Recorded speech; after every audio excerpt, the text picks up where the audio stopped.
In the quarter, our gross margin improved by 11% on a year-on-year basis to 369 crores. Increase in employee expenses is primarily due to the impact of new projects which were commissioned last year, strengthening of the R&D and the project team to address the growth requirements, and the regular annual increments which came into effect last quarter. Increase in other expenses is primarily due to higher power and fuel costs on account of increase in operations due to commissioning of the new projects. We reported an EBITDA of rupees 26 crores as against an EBITDA of 46 crores in the corresponding quarter last year. Our finance cost for the quarter stood at 57 crores. The net loss for the quarter was 31 crores as against a net profit of 26 crores in Q2 FY24. Moving on to the 6 months results, H1 FY25 performance was significantly better compared to H1 FY24. Revenue from operations increased by 8% on a year-on-year basis to 2,138 crores.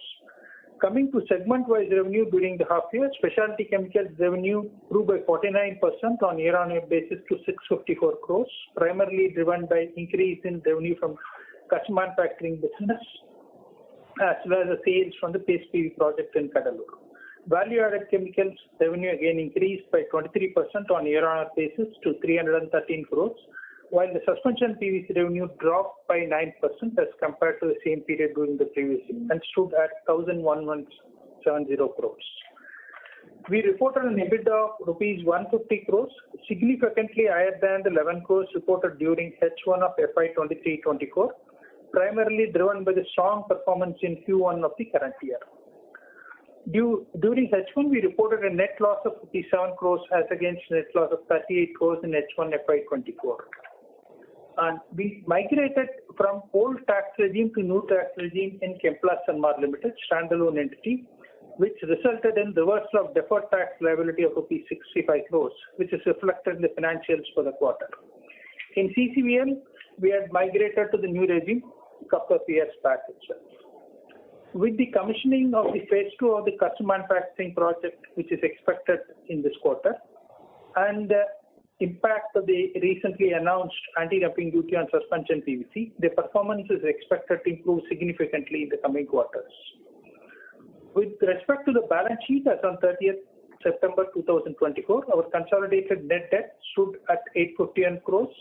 This is mainly due to the project loans availed in Chemplast Sanmar Limited. Liquidity position continues to remain strong, with cash and bank balances remaining around 670 crores. With this, we conclude the presentation and open the floor for further discussions.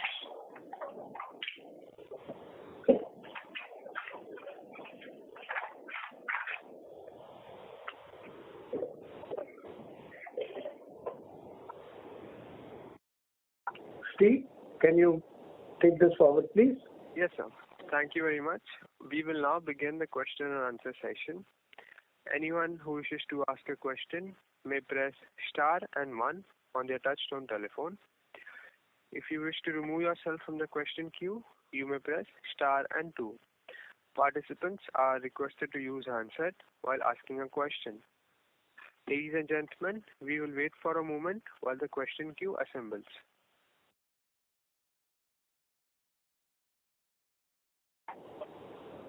The first question is from the line of Sanjay Jain from ICICI Securities. Please go ahead. Yeah, good morning, sir, and happy Diwali to the team. I got a few questions. First, let me start with the PVC side of the business. I'm sorry to interrupt. Mr. Yeah. Sanjay, your voice is coming a bit low. Is it good now? Yes, far better. Yeah, sorry. Hi, Ram. Good morning. So I got a few questions. First, on the PVC, the volumes appear to be significantly lower, while you mentioned in your opening remark that industry volumes remain healthy with 11% growth. What is the reason for us not doing equal to industry and actually volume showing a decline? Good morning, Sanjay, and happy Diwali to you as well.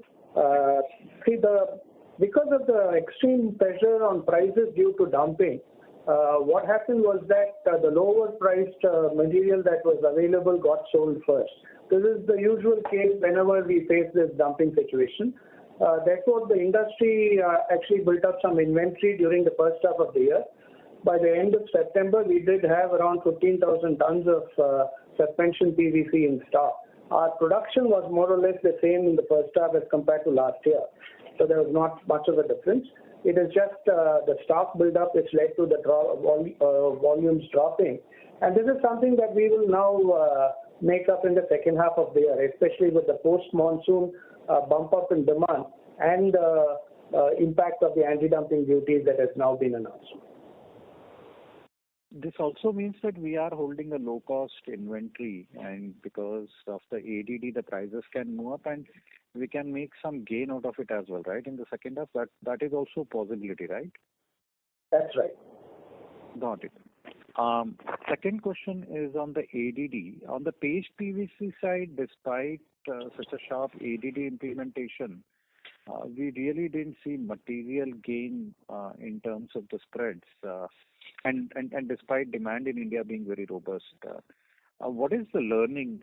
It's that if it is not a pan-global ADD that really doesn't have effectiveness for the transition of ADD into a gain for us. And a follow-up question, even in the PVC, it appears that European players don't face any anti-dumping. That window is kept open even in case of suspension PVC. So can the same situation play out in the suspension PVC as well?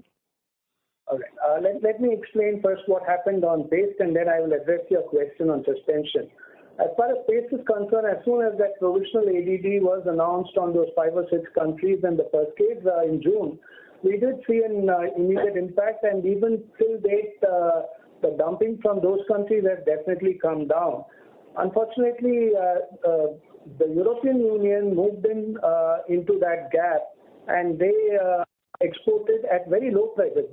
As we've been repeatedly saying, as a country, we are not averse to imports coming in because a market would need the material. All we are saying is that they should come in at the fair prices. Unfortunately, the prices at which European Union has been exporting the paste PVC into India post-June 2024 has been at very low levels. And this is really what has kind of negated the impact of the anti-dumping the duties that were announced on the other countries. This is something that the industry, that we have taken it up with the authorities, and we are hopeful that we would get a good hearing on that.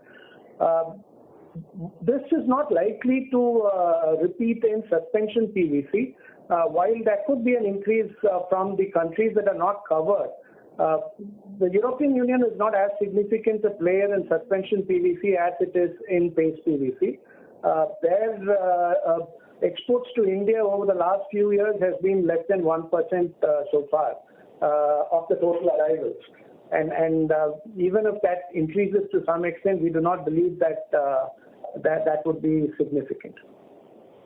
Just one follow-up there. Sorry, I'm just trying to understand it a little better. Why would a European want to dump the PVC at a lower prices now that there is an ADD on all the other? Why are they not taking benefit of it? They can be at a discount for sure, but why sell at such a low price? I would not like to speculate on that. That is a question that we are also seeking an answer to, but it is what it is, and therefore we are representing this to the authorities. And in the suspension PVC, which are the major geographies with a surplus capacity which are kept out of the ADD preview? There aren't any. Actually, not with the countries on which the ADD is being recommended right now cover around 90% of the import arrivals into India. That's fair enough. Thanks, Ram, for all those answers. One on the bookkeeping side. Employee cost in CCVL has gone up by 59%. When I say CCVL, I'm looking at consol minus standalone. That should be predominantly CCVL. Why there is such a sharp inflation in the employee cost for CCVL? It's like I mentioned, it's primarily due to the annual regular increments, and also we had some senior level hires. Both of that contributed. 59%. Yeah, it's primarily basically the annual increment sort of accumulated, and then that was reflected in the last quarter. And the second is the senior hires we had. Like I said, we had also been strengthening our projects team. So all of this contributed to the increase. But that's more a standalone phenomena, right? Why in the CCVL? No, in CCVL, actually we had a senior hire in CCVL. We also had increments which were accumulated, and we had the impact in the last quarter. We may not see the same recurring impact in the next quarter as well, but there is accumulation of the impact for 2 quarters in the last quarter. And we had a senior hire, and we are also strengthening the project team. All of this contributed to the increase in CCVL. There has been reasons for increase in Chemplast as well. Chemplast also had a similar impact of the increments. It had the impact of the, there has been some strengthening of the projects team, R&D team in Chemplast, CMC business team. So there the reasons are slightly more, and here it's primarily these 3 specific reasons. See, we are also planning for growth and planning for succession, as you would well imagine. So, okay, that's clear. One last question for Krishna. We have now 6 LOIs. Probably we are running ahead of what we thought when we started the journey, expansion journey in the CSM business. What are the things that we are doing right? We are winning contracts at a much regular frequency than the peer, larger peer, in fact. What is that we are doing right, and how big our ambition is now that we are also accelerating the phase 3 capex, right? We are yet to start the phase 2, and we have commissioned phase 3. That clearly gives an indication that we are looking at a much larger funnel. So what are we doing right, and can there be a surprise to our number of rupees 10 billion revenue in FY27, considering that the acceleration is much better? So just to clarify, we are commissioning phase 2 this quarter. Phase 3 investment was triggered last quarter, and we have started construction. And we have also triggered the next production block, civil construction. So just from a project standpoint, that is just wanted to quickly update. And obviously, all of that is linked to the fact that the pipeline continues to be strong, the engagement continues to be strong. As we updated last quarter, more and more customers are visiting us, auditing the facility, because now we do have spare capacity to market, which we didn't have, let's say, 2 or 3 years back. And that is the reason why, there is an increased traction as well as a movement in the pipeline. And as we had indicated, we are strong and bullish about, where this business can grow over the next few years. And, we will continue to give you an update on how we move forward.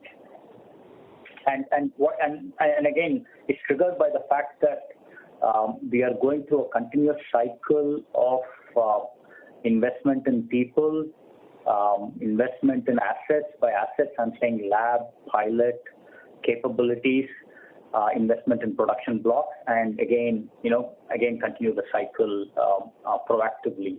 So we are going through that circle on a constant basis. That's clear, Krishna. But again, do you want to upgrade your 10 billion rupees target for FY27?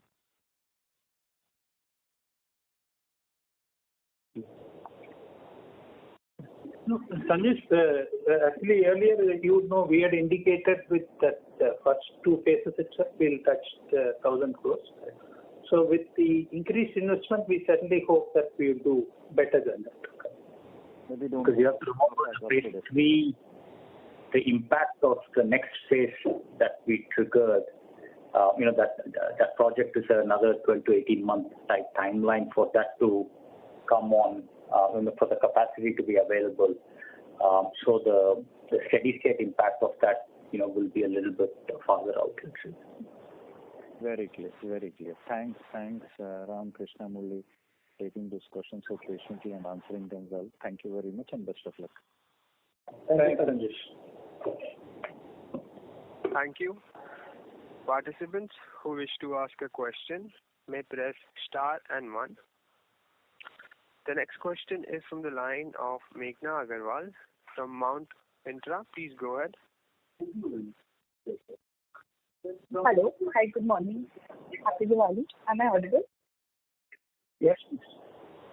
So I just wanted to know that in the last phone call, we got to know that we'll be commissioning the phase 2 by Q2 FY25, but now the timeline has changed to quarter 3 or FY25 for the custom manufacturing. So any specific reasons for it? No, actually, it's Krishna here. Actually, no material change itself. The asset is ready. We are just going through the motions of ramping up the production of a new product. So there is really no delay per se from a commissioning standpoint. It's just the qualification of the new product is taking its own course. So as we speak, there are trials underway, and testing of the equipment and things like that. So no material changes per se. Okay, thank you. And just one more question, that we are also having this phase 3 of 910 MTPA project. So any date by when can we expect the commercialization? So phase 3 was triggered because we needed to find capacity to put in some of the projects that we are working on in the pipeline. In fact, one of them is linked to the LOI that we announced in this recently in yesterday's release. So the timeline, we will come back to you on that. It's an extension to the current production block. But there is, we will have to put the civil structure and then put in the equipment. So it would take, at least, let's say, a minimum of 5 to 6 quarters for that to be fully commissioned. So at that point, that asset will be ready for commercial products. Okay, thank you. Thank you so much. Thank you. The next question is from the line of Archit Joshi from B&K Securities. Please go ahead. Hi, good morning, sir, and season's greetings to all of you. Sir, I'm just trying to understand this entire circumvention and conduits that China has found with respect to dumping of paste PVC. We've obviously mentioned on the previous call that Europe and Japan were some of the sources from where we started seeing a very high level of imports coming in. But when the anti-dumping duty was announced, I think there was only one source from Europe, which was Norway, which was importing roughly around 2,500 tons of paste PVC in India.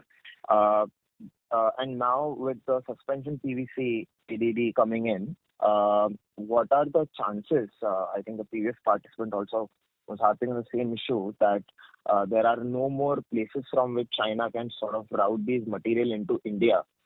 Is this a phenomena that China or Chinese companies are finding, that there's an excess capacity to bypass these anti-dumping duties?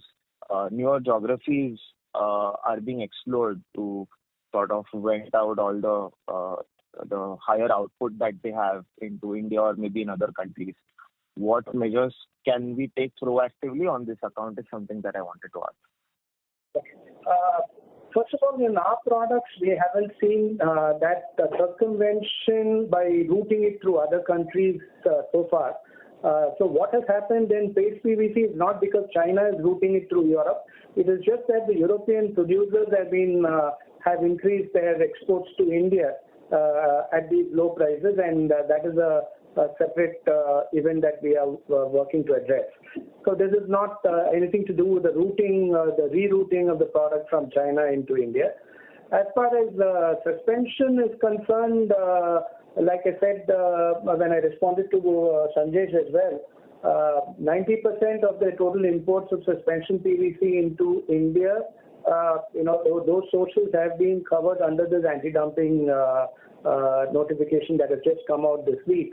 So we are confident that this should address this very serious issue of dumping in a very effective manner. Obviously, we will keep an eye out on any attempt to circumvent, and we would be alert to that. There are provisions in the regulations in terms of minimum value add, etc.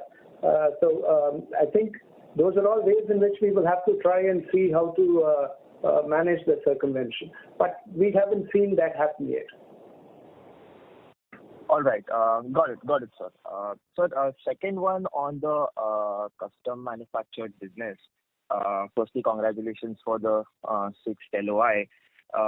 Here, I think all of these LOIs have been signed towards agrochem, either advanced intermediates or active ingredients. Sir, can you help us explain the kind of customers that we are dealing with? Are we diversified on the customer's account, that there are maybe one or two innovators in this entire LOI signing that has gone through over the last maybe couple of years? Also on the industries, I mean, I think as far as I recall, we were also keen to have some CMO-related queries and work to be done in other industries than agro. Have we made any inroads in pharma or maybe in some other industrial chemicals? So just if you can explain on the strategy front what we are thinking to maybe cross this 1,000 crore mark with these 6 LOIs and maybe a few more to come. Okay. On the LOIs and the current projects that we are working on in the agrochemical side, our goal is to definitely diversify. And even in the LOIs we have announced, it is with multiple innovators in the agchem space. And similarly, what we have in the pipeline, where some of them do not result in an LOI, even there, we have a diversity of customer base from an agchem standpoint. So that continues to be a priority and focus for us. And as I indicated in the earlier conversation with Sanjesh, we have had customer visits over the last quarters. We call some of these are actually audits of the facility, because the first qualification hurdle before anyone decides to do some serious work with you is for the site to pass a safety and environmental audit, and so we've had some success on that front as well, which is the reason we continue to make some good progress in diversifying the customer base in the agchem side.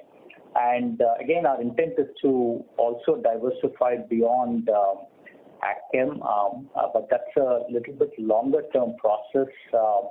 And so we are working on areas other than agrochemical, such as what you had outlined in pharma and other fine chemical space. We will continue to monitor these and update you as we go along, as we make some good progress in the development of these pipeline molecules. Sure, sir. Thanks for that. I just have one more. Given that, let's say in this quarter, we might have already commissioned and maybe could have also started commercial sales from the phase 2 of the expansion. How do you see FY26 in terms of utilization? If you can just broadly outline your thoughts, maybe if you could guide something on that account. Thank you. So phase 1 continues to ramp up from a utilization standpoint. Phase 2 is getting commissioned as we speak, and there will be a ramp up again. Unlike a continuous process industry or a catalog business, The ramp up will take time because these are new products you are launching in a new asset, and so there will be a learning curve, both from a customer standpoint and from the supplier standpoint. So I anticipate a good capacity utilization of the phase one asset by next year, and the phase two, will take another 12 to 18 months after commissioning this quarter for to get to a point of a good utilization. But all of that is factored, in our projections for the next few years. Sure, sir. Thank you. Wish you all the best. The next question is from the line of Bharat Seth from Quest Investment. Please go ahead. Hi, sir. Good morning, and thank you for the opportunity. Coming to again this same question of these whether paste PVC or suspension PVC regarding both products. If you can share some more color on the global demand supply situation and suspension PVC, as you rightly said that 90% of the country are covered. So which are the 10% is not covered? And second, some of the projects which have been announced in the suspension PVC. So how do we see overall scenario after a couple of years in the suspension PVC? Okay, suspension, the countries that are not covered, the 10% that are not covered would be countries in South America, largely Colombia. You could have a little bit from Mexico as well in North America, and then and Europe. Europe is around 1% of the total arrivals into India. So countries in Europe would also be there. There are sporadic arrivals from the Middle East and Turkey. So those are the kind of countries that are not covered. So like I said, 90% is covered. So and one producer in Korea is not covered. So that is really where we are. As far as the demand for suspension PVC globally is concerned, it is around 49 million tons. The global capacity is around 60 million tons. Actually, it's a two-speed world. India is growing at around 8%, and that can actually grow even faster. It only depends on availability. And the other high growth rate countries or regions are Southeast Asia and the Middle East, North Africa region. They grow around 3 or 4% or 5%. The rest of the world, that is the Western world, the US, Europe, even Northeast Asia, they are all growing at anywhere from flat level 0% to around 2% or at best 3%. So this is the rate of growth as far as suspension PVC is concerned around the world. There are two factors that could increase the demand growth in two of the main areas. One is in the United States. The falling interest rates could spur the demand growth for PVC in India, as the home building will then again start growing. And China's demand could come back if the stimulus measures that I believe are more stimulus measures are on the cards. And if that works, then there could be a revival of the housing sector, and then the demand there could grow. There could also be a question on the carbide PVC capacity, because there is a Minamata Convention which regulates the usage of mercury, and the carbide PVC capacities in China use mercury as a catalyst. So there could be a rationalization of capacity as well in China. So all of that could bring the supply-demand situation on suspension PVC into balance globally. In India, there is a huge shortage. Supply is around 1.5 million tons right now, whereas the demand is around 4 million tons in 23-24, and that is expected to grow to as much as 4.5 million tons in this year. I mean, in India also there are a couple of plant project has been announced, which are likely to come up in next 2-3 year time frame. So how do we see India's demand supply mismatch? not a problem at all because 4.5 million tons demand this year, even assuming that expansions come in 3 years' time, and we're talking about 8 to 10% growth every year in India, we are talking about another 1.25 million to 1.5 million tons of demand being added. So your demand would easily go up from 4.5 to 6 million tons. And these new capacities, even if they come in, would still leave a gap of around 2.5 million tons. So I think India is well positioned as far as PVC is concerned. And coming to paste PVC, since we have one plant, our old plant is fully backward integrated. Hello? Yeah, please. So in that scenario, how much we are competitive vis-a-vis other countries, and once upon a time we were, claiming that we are the most efficient. So, but still we are, struggling on the paste PVC side. So how do we see, and which are the country we see that there is could be a import threat is there? Well, if the trade is on a fair basis, then we are still competitive. If the exports to India are not on a fair basis, where they are using either government subsidies and like for instance some of the countries, one large country in Asia, or if they are cross-subsidizing exports by having very high domestic prices and then selling the exports at very low prices, those kind of unfair practices is what makes us less competitive. But if on a fair basis, we are as competitive as anybody else. In fact, as compared to Europe, we would be in a far better competitive position. And is it fair understanding that still dumping from Europe and Japan is continuing?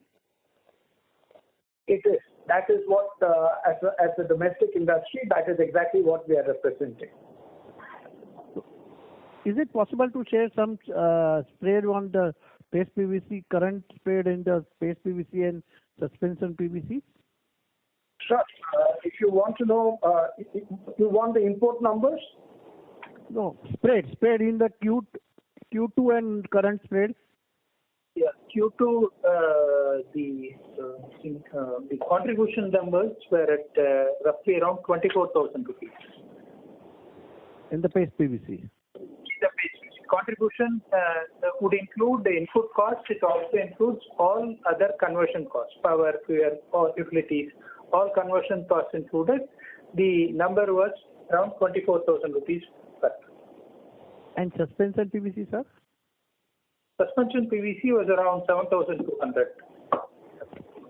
Okay, thank you and all the best. Thank you. The next question is from the line of Ankur Periwal from Axis Capital. Please go ahead. Hi sir. Thanks for the opportunity.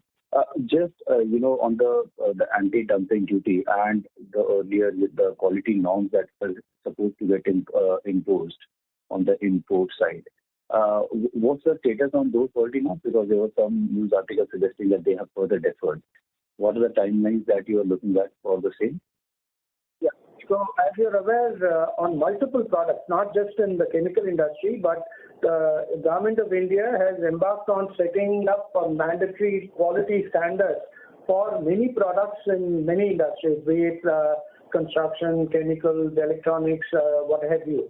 And they come up with these mandatory quality standards, and they announce a particular date by which it becomes mandatory. And this goes through the process of WTO compliance and so on. There was this, in this process for PVC as well, a standard was made mandatory, and the original date for implementation was, if I remember right, sometime in August. It has got extended by another 4 months to the end of December, and that is where the situation is right now. Sure. And large part of the imports that we are seeing from China in terms of dumping will be falling under these the low micron based supplies. Will that be a fair understanding? I'm sorry, could you repeat that? Could you say that again, please? Because of these quality standards, the low grade, imports will get impacted, which is where large part of China's imports are there. Will that be a fair understanding? All I can say is that so long as the exporting producers, every plant needs to be visited, inspected, and certified by the BIS officials. And whoever is able to demonstrate that the product made in that particular plant is meeting the quality standard, then they are certified and then they can export to India. We are not aware of how many plants have been certified and inspected in this process. So I would not be able to comment on your question with certainty. But broadly, we do believe that certain export sources will fail to meet the standards. This is our understanding. Okay, sure. Secondly, on the supply side, globally, given the carbide argument was valid probably 2-3 years back as well, but have we seen any capacity shutdowns or maybe deferment in some capacity additions? Because as I understand, there was some capacity expansion across PVC across the world that were being planned. So is there any capacity shutdown either in Europe or in China or some deferment in additions? There have been a few small plants that have been shut down here and there, and at least new expansions even in China are not coming up in the carbide route. They are largely the ethylene route. So I think the carbide route in China is pacing out. The large-scale rationalization of carbide capacity in China is yet to happen, and that is some time. There is a hard stop on the mining of mercury by 2031. Somewhere before that, an alternative has to be found, or if an alternative is not found, then there will be some repercussions on the capacity. Okay, but no deferment for the earlier expansion plans, which was in US, in China, etc. So no deferment there. They are slowing down. We are seeing a slowdown in any announcements on new capacities coming up. There could be another couple of million tons of capacity coming in over the next year or year and a half, but nothing new is being announced. Sure. And lastly, your thoughts on the pricing side or even the demand supply side for chlorine, caustics, etc., the byproducts there. So here, chlorine, and caustic, again, we do have a situation where the domestic capacity in India is more than the demand in India. In chlorine, it is still manageable, and we believe that in a year or so, this will get balanced out. This is largely because of some new capacities that came up. We would have these new capacities being sleeved into the market, and the demand will rise to meet that. Maybe in a year, it will catch up. So in the meantime, there could be some exports happening out of India. The caustic situation would be a little more, in terms of the size of the problem, because already the capacity on caustic is around over 6 million tons, whereas the demand is only around 4.5 million tons. But not all caustic plants run at 100% capacity, because around 70% or more of the caustic plants in India are not integrated into chlorine. We are 100% integrated, but others are not. And those plants can only operate to the extent that they can evacuate or sell the chlorine. So while the capacity on the nameplate capacity is 6.3 million tons, that's really not. I think the production is closer to around 5 million tons, and India is exporting around 500,000 tons. So from a net importer, India has become a net exporter of caustic in the last couple of years. So pricing-wise, impact over there also is slightly different in the time we see an uptick in demand in the global markets. I'm sorry, you're not very clear. Could you say that again, please? Sorry, I was saying, so the pricing-led impact, the positive pricing or the pricing uptick in caustic, it doesn't look likely in the near term, let's say over the next 1.5 years. All right. So on pricing, actually, caustic internationally has gone up because internationally, that has been a little bit of a revival from the demand side, be it on paper, be it on alumina, and also caustic is a major component of a lot of this EV battery, elements, the mining and the refining of nickel and so on. So in all of that, caustic is used. So there is a reasonable demand growth in caustic, and prices internationally have been moving up. India also has seen a little bit of an improvement in prices in the second half of this year from October. So prices are pretty stable to a little strong. Okay, great. That's it from my side. Thank you and all the best. Thank you. The next question is from the line of Chintan Shah from JM Financial. Please go ahead. Hi, sir. Thank you so much for the opportunity. So I just had one question. So on suspension PVC basically, so when FY19 to 22, when we were making healthy margins, what were the spreads on suspension PVC?